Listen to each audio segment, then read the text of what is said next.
Assalamualaikum warahmatullahi wabarakatuh. Di sini saya akan membaca materi presentasi tentang hazard identification safety SIG personal protective equipment. Sebelum saya membaca tentang pengertian hazard identification and risk assessment, keselamatan atau safety SIG, dan alat pelindung diri atau dikenal dengan personal equipment.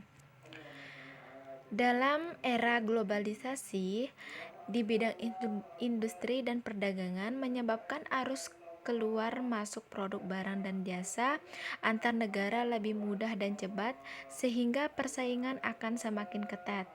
Persaingan yang ketat dalam rangka merebut dan mempertahankan pasar telah menuntut dunia industri untuk dapat memenuhi standar kualitas internasional global. Hal ini telah mendorong semakin meningkatnya penggunaan mesin, peralatan kerja, dan bahan-bahan kimia dalam proses produksi yang dapat menimbulkan risiko kecelakaan akibat kerja yang tinggi dan juga terjadi peningkatan jumlah intensitas sumber bahaya di tempat kerja. Dampak positif dari kemajuan teknologi, kita dapat menikmati hasil teknologi yang berguna bagi kehidupan yang lebih baik dan mapan. Namun, dampak yang terjadi dari perkembangan teknologi mengakibatkan terjadi pengaruh negatif yang cukup besar. Sumber bahaya di tempat kerja dapat berubah faktor kimia, fisik, biologi, psikologis, fisiologis, serta mental psikologis atau tindakan diri manusia sendiri merupakan penyebab terjadinya kecelakaan akibat kerja yang harus ditangani secara dini. Penerapan hipercare dan keselamatan kerja di tempat kerja merupakan upaya utama dalam mewujudkan lingkungan kerja yang aman, nyaman, dan higienis, serta melindungi dan meningkatkan pemberdayaan pekerjaan yang sehat, selamat, dan berkinerja tinggi. Untuk mengetahui dan memahami tujuan yang akan dicapai tanpa melaksanakan tindakan nyata dalam aspek higien perusahaan, ergonomi, kesehatan, dan keselamatan kerja bukan merupakan cara yang tepat untuk mengatasi kemungkinan terjadinya akibat negatif di tempat kerja. Nah, sekarang saya akan membaca pengertian hazard identification dan risk assessment. Hazard identification dan risk assessment merupakan dasar pengelolaan keselamatan dan kesehatan kerja modern. Program keselamatan dan kesehatan kerja disusun berdasarkan tingkat risiko yang ada di lingkungan kerja.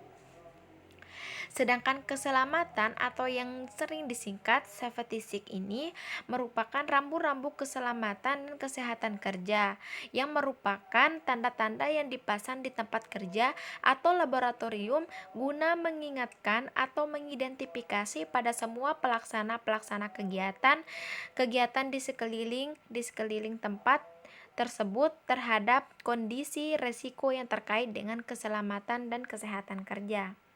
Kemudian ada alat pelindung diri atau yang dikenal APD atau dalam bahasa Inggrisnya personal equipment adalah suatu alat yang memiliki fungsi mengisolasi sebagian atau seluruh bagian tubuh untuk melindungi seseorang dari potensi bahaya di tempat kerja. APD ini juga memiliki peran penting bagi kelancaran dan keberlangsungannya proses kerja. Kemudian, kegunaan identifikasi bahaya atau lebih dikenal dengan identifikasi hazard ini adalah sebagai berikut. Yang pertama, untuk mengetahui bahaya-bahaya yang ada. Kemudian yang kedua, untuk mengetahui potensi bahaya tersebut, baik akibat maupun frekuensi terjadi. Kemudian yang ketiga, untuk mengetahui lokasi bahaya. Kemudian yang keempat, untuk menunjukkan bahwa bahaya-bahaya tersebut telah dapat memberikan perlindungan. Kemudian yang kelima, untuk menunjukkan bahwa bahaya tertentu tidak akan menimbulkan akibat kecelakaan sehingga tidak memberikan perlindungan. Yang keenam, untuk menganalisa lebih lanjut. Nah, setelah bahaya-bahaya tersebut dianalisa, akan memberikan keuntungan antara lain. Yang pertama, dapat ditentukan sumber atau penyebab timbulnya bahaya. Yang kedua, dapat ditentukan kualifikasi fisik dan mental seseorang yang diberi tugas. Kemudian yang ketiga, dapat ditentukan cara, prosedur, pergerakan, dan posisi-posisi yang berbahaya. Kemudian dicari cara untuk mengatasinya. Kemudian yang keempat, dapat ditentukan lingkup yang harus dianalisa lebih lanjut. Kemudian ada safety sig. Nah, manfaat dari pemasangan rambu pada materi safety sig ini adalah yang pertama, ada kejelasan informasi dan memberikan pengarahan umum. Kemudian yang kedua, memberikan penjelasan tentang kesehatan dan keselamatan kerja. Kemudian yang ketiga, menunjukkan adanya potensi bahaya yang mungkin tidak terlihat. Kemudian yang keempat, mengingatkan para pelaksana di mana harus menggunakan peralatan pelindung diri sebelum memulai aktivitas di tempat kerja. Kemudian yang kelima, menunjukkan di mana peralatan darurat keselamatan berada. Kemudian yang keenam, ada memberikan peringatan waspada terhadap beberapa tindakan yang atau pelaku yang tidak diperbolehkan. Nah, macam-macam rambu keselamatan kerja yang sering dijumpai antara lain berupa rambu larangan, kemudian ada rambu peringatan, rambu pertolongan, dan rambu persyarat.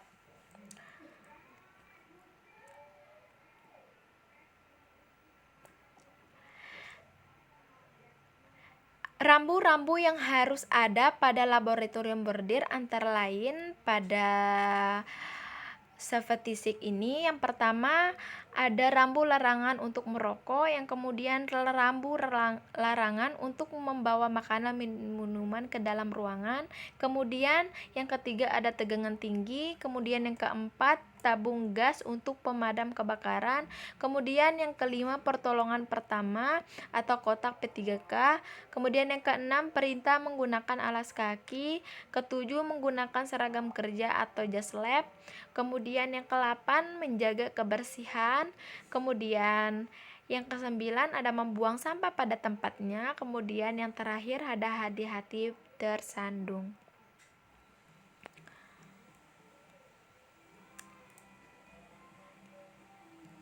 Kemudian masuk ke materi personal equipment. Personal equipment ini fungsi dan jenis alat pelindung dirinya terdiri dari alat pelindung kepala atau headwear. Fungsi alat pelindung kepala adalah alat pelindung yang berfungsi untuk melindungi kepala dari benturan, terantuk, kejatuhan, atau terpukul benda tajam atau benda keras yang melayang atau meluncur di udara, kemudian terpapar oleh radiasi panas, api, percikan bahan-bahan kimia, jasad kimia, mikroorganisme, dan suhu ekstrim. Nah, jenis alat pelindung kepala terdiri dari helm pengaman atau yang disebut dengan safety helmet, topi atau tudung kepala, penutup atau pengaman rambut, dan lain-lain. Kemudian ada alat pelindung mata atau eyes protection dan muka.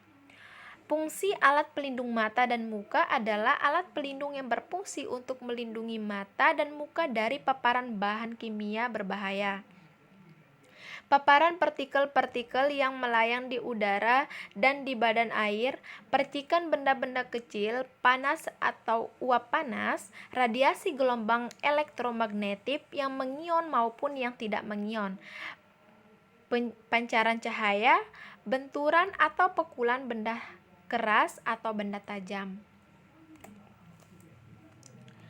Jenis alat pelindung mata dan muka juga terdiri dari kacamata pengaman, goggles, tameng muka, masker selam, tameng muka, dan kacamata pengaman dalam kesatuan. Nah, kemudian ada juga alat pelindung telinga atau ear protection. Fungsi alat pelindung telinga adalah alat pelindung yang berfungsi untuk melindungi alat pendengaran terhadap kebisingan atau tekanan. Jenis alat pelindung telinga terdiri dari sumbat telinga, penutup telinga, dan ear helmet. Kemudian ada alat pelindung pernapasan beserta perlengkapannya. Fungsi alat pelindung pernapasan beserta perlengkapannya adalah alat pelindung yang berfungsi untuk melindungi organ pernapasan dengan cara menyalurkan udara bersih dan sehat dan atau menyaring cemaran bahan kimia, mikroorganisme, partikel yang berupa debu, kabut, uap, asap, gas, fume, atau sebagainya. Kemudian ada alat pelindung tangan atau head protection.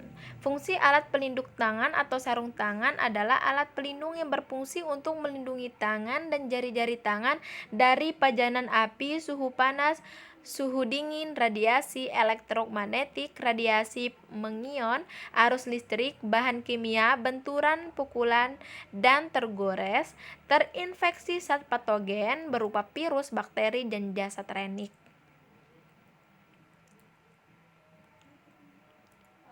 Jenis pelindung tangan ini terdiri dari sarung tangan yang terbuat dari logam, kulit, kain kanvas, kain atau kain berlapis, karet, dan atau tangan yang tahan dengan bahan kimia. Kemudian ada alat pelindung kaki atau yang disingkat dengan feet protection. Fungsi alat pelindung kaki ini berfungsi untuk melindungi kaki dari tertimpa atau terbenturnya dengan benda-benda berat, tersusuk benda tajam, terkena cairan panas atau dingin, uap panas, terpajan suhu yang ekstrim, terkena bahan kimia berbahaya, dan zat renik atau tergelincir. Nah, jenis pelindung kaki berupa sepatu keselamatan pada pekerjaan kayak peleburan, pengecoran logam, industri, konstruksi bangunan, pekerjaan yang berpotensi bahaya peledakan, bahaya listrik, tempat kerja yang basah atau licin, bahan kimia dan zat renik, dan atau bahaya binatang, dan lain-lainnya. Nah, kemudian sebenarnya ini ada satu yang ketinggalan yang tidak saya taruh di PPT, saya akan menjelaskan. Nah, yang terakhir yang ketujuh itu sebenarnya ada pakaian pelindung atau body protection. Fungsi pakaian pelindung ini berfungsi untuk melindungi badan sebagai atau seluruh bagian badan dari bahaya temperatur panas atau dingin yang ekstrim, pajanan api, dan benda-benda panas, percikan bahan-bahan kimia, cairan dan logam panas, uap panas, benturan impak dengan mesin, kemudian peralatan dan bahan, tergores, kemudian ada radiasi, binatang, mikroorganisme patogen dari manusia, maupun binatang, tumbuhan, dan lingkungan seperti virus, bakteri, dan jamur.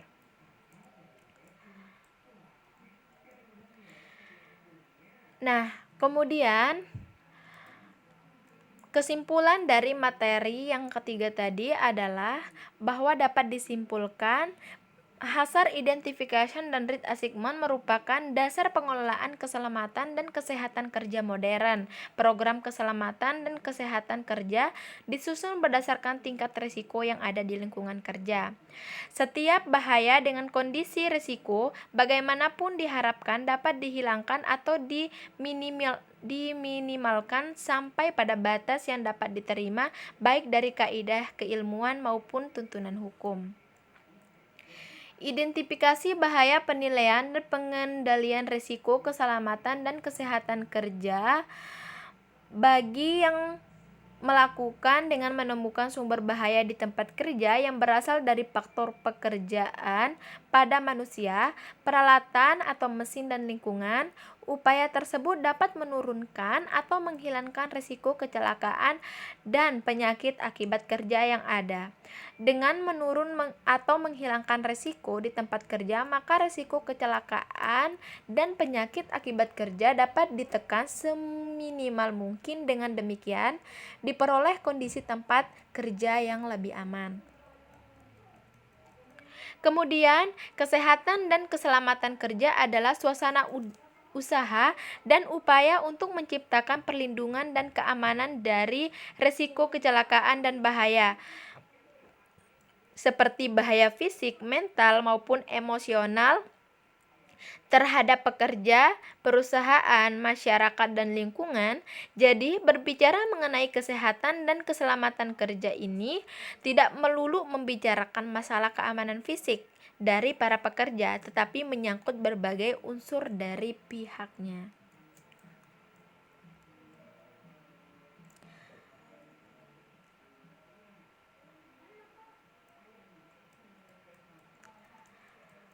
Kemudian macam-macam dari ketiga yang sering dijumpai antara lain berupa tadi larangan, peringatan, pertolongan, persyarat, dan rambu-rambu yang harus ada pada laboratorium yang tadi saya bacakan. Ada rambu larangan untuk merokok, rambu larangan untuk membawa makanan dan minuman ke dalam ruangan, tegangan tinggi, tabung gas untuk pemadam kebakaran, pertolongan pertama, perintah menggunakan alas kaki, menggunakan seragam kerja atau jas lab, menjaga kebersihan, dan membuang sampah pada tempatnya. Nah, apabila kita sudah menerapkan baik menerapkan menggunakan APD dan sudah mematuhi rambu yang ada sebagai peringatan itu, insya Allah kita akan terjauh dari namanya risiko kerja pada saat kita melakukan pekerjaan. Sekian dari saya. Wassalamualaikum warahmatullahi wabarakatuh.